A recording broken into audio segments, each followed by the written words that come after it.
नमस्कार। आज 43 एजेंडा पे मंत्रिपरिषद में निर्णय हुआ। 43 एजेंडा पे सबसे महत्वपूर्ण एजेंडा जो जिस पर निर्णय हुआ है वो है शिक्षा विभाग का प्रस्ताव था। बिहार विद्यालय विशिष्ट शिक्षा संशोधन नियमावली 2024 की स्वीकृति।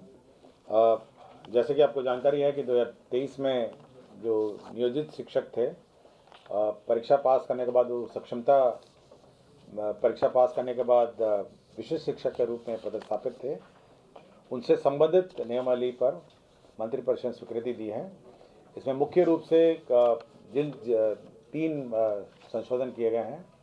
पहला संशोधन यह है कि जो 3 परीक्षाएं एलिजिबल थे, 3 परीक्षाएं पास कर उपलब्ध थे, उसको बढ़ाकर 5 कर दिया गया। इसकी घोषणा पूर्व में ही विधानमंडल में कर दी गई थी।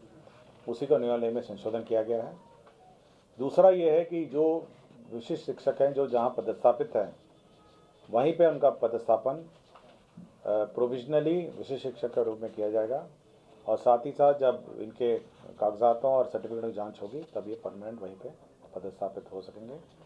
किंतु इनका पद स्थानांतरण ये होगा, जिसके लिए स्थानांतरण नीति भविष्य में कभी भी बनाई जाएगी। तीसरा ये है कि जो इनके डिपार्टमेंटल प्रोसीडिंग और कार्रवाई का जो प्रावधान थे उस नियमावली में नहीं थे। जो बिहार सरकार के सर्विस कोड में जो प्रावधान है वो सब किए गए हैं। साथ ही साथ एक और प्रावधान इसमें किया गया है कि यदि कोई टीचर कोई विद्यालय का माहौल बिगाड़ता है, स्थानीय राजनीति में तंग करता है, अन्य टीचरों को पढ़ाने से रोकता है, या पूरे शिक्षा विद्यालय का माहौल बिगाड़ता है, तो उसको उस विद्यालय से स्थानांतरण अन्य ब्लॉक में किया जा सकता है, और जिला पदाधिकारी की अनुशंसा पर यह जिला के बाहर किया जा सकता है। किंतु ये करने के पूर्व उसको नोटिस दिया जाएगा 3 दिन का। 3 दिन में वो अपना जवाब लिखेगा। उस पर जिला पदाधिकारी या ऑर्डर करेंगे, या तो ब्लॉक से बाहर का, या फिर डायरेक्टर जो एजुकेशन है वो जिला से बाहर का ऑर्डर कर सकेंगे। जिला पदाधिकारी के ऑर्डर के विरुद्ध अपील डायरेक्टर के यहाँ उपलब्ध रहेगा, और डायरेक्टर के ऑर्डर के विरुद्ध सचिव शिक्षा विभाग के यहाँ उपलब्ध रहेगा। तो यही मुख्य प्रावधान है जो किए गए हैं, जो नियमावली है विशिष्ट शिक्षकों की। दूसरा यह प्रावधान था समाज कल्याण विभाग का। इसमें समेकित बाल विकास सेवाएं योजना के अंतर्गत नाबार्ड में IRDF से लोन प्राप्त करने के पश्चात लोन के माध्यम से आंगनवाड़ी केंद्रों का निर्माण किया जाएगा। कुल 2500 आंगनवाड़ी केंद्रों का निर्माण किया जाएगा, और इसमें लोन की राशि 85% जो है नाबार्ड का लोन होगा, और राज्य योजना मद में 45 करोड़ जो 15% व्यय होगा राज्य मद में होगा। तीसरा है कि जो नगर निकायों की राशि जो वाणिज्य कर विभाग जो पेशाकर मद में वसूलता है वो विभिन्न नगर निकायों में उसका वितरण होगा। वो 93,39,15,000 रुपये विभिन्न नगर निकायों में इसका वितरण होगा। नमामि गंगे की योजना है। नमामि गंगे ये 100% केंद्र सेंट्रल सेक्टर योजना है। इसमें जमुई नगर परिषद में इंटरसेप्शन एंड डाइवर्शन एवं सीवेज ट्रीटमेंट प्लांट के निर्माण नमामि गंगे प्रोग्राम के तहत 100% राशि भारत सरकार दे रही है, और इसमें 3 इसमें कुल 77 करोड़ 39,85,000 रुपये भारत सरकार दे रही है, और जो सेंटेज की राशि है 3,59,98,000 दे रही है। कुल 80 करोड़ 99,83,000 रुपये इस पर व्यय होगा। नमामि गंगे की ही योजना है। ये दाऊद नगर में इंटरसेप्शन एंड डाइवर्शन और सीवरेज योजना है। इसमें 44 करोड़ 56 लाख रुपए व्यय होंगे। यह भी भारत सरकार की सेंट्रल सेक्टर योजना है। DA रेट इंक्रीज किया गया है। सष्टम केंद्र वेतनमान में वेतन और पेंशन की राशि जो है 239% को बढ़ा के 246% किया गया है ये पेंशन की राशि। इसी तरह ये बहुत पुराने हैं, ये तो बहुत ही कम होंगे। ये सिस्टम वाले हैं, कुछ सिस्टम वाले में हैं, और फिर कोई पंचम में है, पंचम में आपके जो केंद्र वेतनमान में 443% को बढ़ा के 455% किया गया है। तो पंचम और षष्ठम जो केंद्र वेतनमान है, इनके कर्मियों का वेतन बढ़ाया गया है। बहुत ही कम है, बहुत ही कम है। कुछ जुडिशरी में है और कुछ अन्य सेवाओं में है, कुछ सेवाओं में अभी भी। श्रम संसाधन विभाग का प्रस्ताव था, जो कारखाना अधिनियम 1948 की धारा 66 की धारा 1B है, उसमें एक परंतुक जोड़ा गया है। इसमें ये जो विमेन का फीमेल वर्कर्स है, उनको कार्य करने की जो समय सीमा है वो निर्धारित है, 10 से 5 है। लेकिन कुछ फैक्ट्रियों ने इसको संशोधन करने के लिए बार बार राज्य सरकार में और ऊपर हाई लेवल डिसीजन के लिए आता है।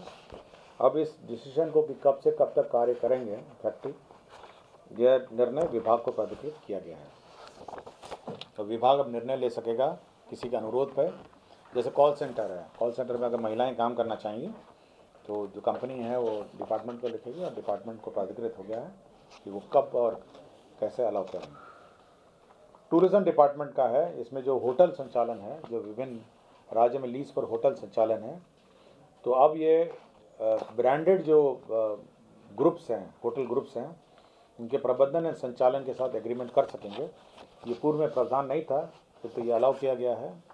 होटल जितने होटल हैं उनके संचालन के लिए और विभिन्न होटल ग्रुप्स के साथ एग्रीमेंट कर सकेंगे। ऊर्जा विभाग की बहुत सारी योजनाएं इस बार स्वीकृत हुई हैं। पहले है north Bihar power distribution company अंतर्गत 123 अदद विद्युत शक्ति उपकेंद्र की क्षमता विस्तार में 158 करोड़ 81 लाख रुपए व्यय होंगे। तो ये एक प्रस्ताव था। दूसरा प्रस्ताव जो है वो साउथ बिहार डिस्ट्रीब्यूशन कंपनी का है। इसमें 57 नंबर्स है, 5 MVA पावर ट्रांसफार्मर के, 10 MVA पावर ट्रांसफार्मर की क्षमता के और 23 नंबर के 10 MVA पावर ट्रांसफार्मर के अधिष्ठापन हेतु 108 करोड़ 27 लाख रुपए व्यय होंगे। South Bihar distribution company limited अंतर्गत 78 अदद के 33 KVA लाइन के रिकंडक्टरिंग हेतु 105 करोड़ 87 लाख रुपए व्यय होंगे। South Bihar power distribution company अंतर्गत 41 नंबर्स 33 KVA लाइन के निर्माण हेतु 171 करोड़ रुपए की नई योजना स्वीकृत हुई है। नॉर्थ बिहार डिस्ट्रीब्यूशन कंपनी का प्रस्ताव था, जिसके अंदर पश्चिम चंपारण के अंतर्गत 25 गाँव में 11,798 घरों में ऑफ ग्रिड से ऑन ग्रिड विद्युतीकरण हेतु कुल 139 करोड़ 4 लाख रुपए की योजना स्वीकृत होगी। तो ये सब ऊर्जा विभाग की योजना है। आपको पता होगा ये मैसर्स कल्याणपुर सीमेंट लिमिटेड है। ये अभी वर्तमान में ये NCLT के बाद ये डालमिया ग्रुप ने इसको टेक ओवर किया था और इसके अब पुनर्वास, जो डालमिया ग्रुप का जो सीमेंट प्लांट है रोहतास में, उसके पुनर्वास पैकेज को अब 5 साल से बढ़ा के 7 साल कर दिया गया है। यह संशोधन किया गया है। साइंस एंड टेक्नोलॉजी डिपार्टमेंट का प्रस्ताव था, जिसमें जो पॉलिटेक्निक है हस्तावा, ये विज्ञान प्रौद्योगिकी के संचालित राजकीय पॉलिटेक्निक है हस्तावा है, नालंदा में 300 बेडेड गर्ल्स हॉस्टल और 300 बेडेड बॉयज़ हॉस्टल का निर्माण कराया जाएगा। इसमें 50 करोड़ 85 लाख 11 हज़ार रुपये इसमें व्यय होंगे। मधुबनी जिला अंतर्गत जो इरिगेशन डिपार्टमेंट का कमला नदी पर निर्मित वियर के बराज में रूपांतरण कार्य, जिसका प्राकृतिक राशि 642 करोड़ 64 लाख 37 हज़ार 642 करोड़ 64 लाख है।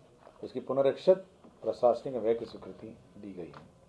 ये पूर्व में 405 करोड़ 66 लाख था।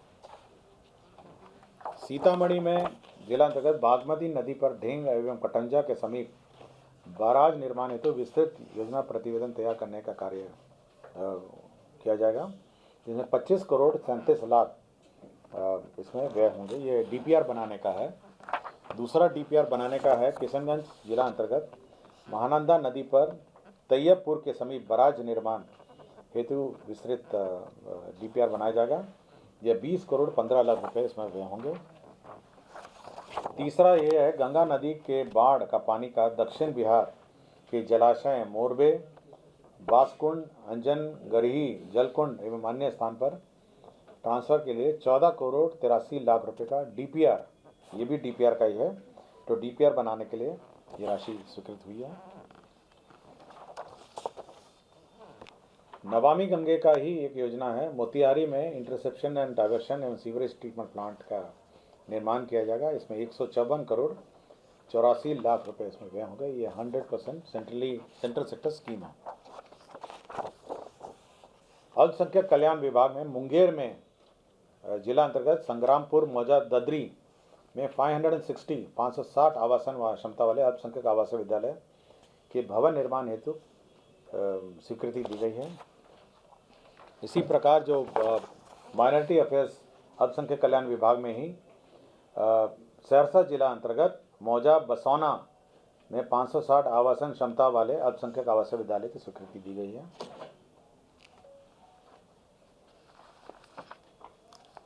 पिछड़ा में मध्य पिछड़ा के अंतर्गत किशनगंज जिला अंतर्गत 520 आवासन वाले पिछड़ा वर्ग एवं कन्या आवासीय +2 उच्च विद्यालय का भवन निर्माण है। किशनगंज में 520 सीट का ये स्वीकृति दिया गया है। सर्किट हाउस का विस्तार का भी इस बार प्रस्ताव आया है। जो पुराने दो बिल्डिंग हैं, दो पुराने बिल्डिंग है और बीच में नया है, तो पुराने बिल्डिंग को तोड़ के नया बिल्डिंग बनाने के लिए 34 करोड़ 26 लाख का योजना प्रस्ताव हुआ है, जो स्वीकृति दी गई है। अनुसूचित जाति एवं जनजाति कल्याण विभाग में इसमें दमदाहा पूर्णिया में +2 उच्च विद्यालय, अनुसूचित जनजाति उच्च विद्यालय +2 उच्च विद्यालय, मुगलिया पुरंदाहा प्रखंड सह अंचल दमदाहा जिला पूर्णिया में स्वीकृत किया गया है। इसमें 46 करोड़ 7 लाख 97 हज़ार इसमें व्यय होंगे। अनुसूचित इसी में अंबेडकर अनुसूचित जाति एवं अनुसूचित जनजाति आवासीय बालिका उच्च विद्यालय प्रखंड सह अंचल कुचाईकोट जिला गोपालगंज में स्वीकृत हुआ है। इसमें 46 करोड़ 7 लाख 97 हज़ार इसमें व्यय होंगे। वर्तमान में जो CFMS का जो कॉन्ट्रैक्ट है वो 2.0 जब तक लॉन्च नहीं होता है तब तक उसको एक्सटेंड किया गया है। गन्ना उद्योग विभाग में जो सेवा संवर्ग है और राजपत्रित संवर्ग है, उसमें सेवा संपुष्टि कन्फर्मेशन ऑफ सर्विस का प्रावधान नहीं किया गया था, उसी में संशोधन किया गया है। कोर्ट के भवन का कंस्ट्रक्शन है न्याय मंडल दरभंगा के अधीन अनुमंडलीय न्यायालय बिरौल में एक जिला एवं अपर सत्र न्यायाधीश न्यायालय का 9 पदों का सृजन है। स्वास्थ्य विभाग में आयुष्मान भारत प्रधानमंत्री जन आरोग्य योजना अंतर्गत बिहार स्वास्थ्य सुरक्षा समिति के अधीन जो पूर्व में 6 पद थे, ये कॉन्ट्रैक्ट पे थे, इसको प्रत्यार्पण करके कुल 5 नए पदों परमानेंट पदों का सृजन हुआ है। अल्पसंख्यक कल्याण विभाग के अंतर्गत 459 इसमें अल्पसंख्यक कल्याण पदाधिकारी का पद सृजित हुआ है। तो अल्पसंख्यक कल्याण पदाधिकारी अब राज्य में पदस्थापित होंगे, उनका पद सृजित हुआ है। स्वास्थ्य विभाग में स्थापना एवं प्रतिपद व्यय के अंतर्गत अति विशिष्ट नेत्र विज्ञान केंद्र राजेंद्र नगर के सुगम संचालन हेतु 18 पद को प्रत्यार्पित करके 72 नए पदों का सृजन किया गया है। ये न्यायिक दंडाधिकारी हैं राजकमल न्यायिक दंडाधिकारी हैं द्वितीय श्रेणी जमुई, इनको डिस्चार्ज कर दिया गया है माननीय उच्च न्यायालय के अनुशंसा पर। डॉक्टर मोहम्मद अशरफ अली हैं, ये विशेष चिकित्सा पदाधिकारी अनुमंडलीय अस्पताल दमदाहा पूर्णिया है। ये 8/8/2021 से लापता थे, इनको बर्खास्त कर दिया गया स्वास्थ्य विभाग के डॉक्टर को। डॉक्टर प्रदीप कुमार सिंह चिकित्सा पदाधिकारी अतिरिक्त स्वास्थ्य केंद्र किशनपुर बांका हैं, इनको 6/6/2016 से लगातार अनधिकृत रूप से इनको बर्खास्त कर दिया गया है। ये बाकी सभी ये भूमि स्थानांतरण के हैं। इसमें 2 भूमि स्थानांतरण का है, जिसमें एक पशु चिकित्सा विद्यालय का और दूसरा ये एयरपोर्ट को ज़मीन ट्रांसफ़र हुआ है। ये एयरपोर्ट जो है ना पटना एयरपोर्ट, उसको जो टैक्सी वे है उसके लिए ज़मीन ट्रांसफ़र हुआ है। राजस्व अभिलेखों में स्कैनिंग एंड डिजिटाइजेशन कार्यक्रम चल रहा है, उसमें जो दर है 2500 से बढ़ा के 3563 किया गया है।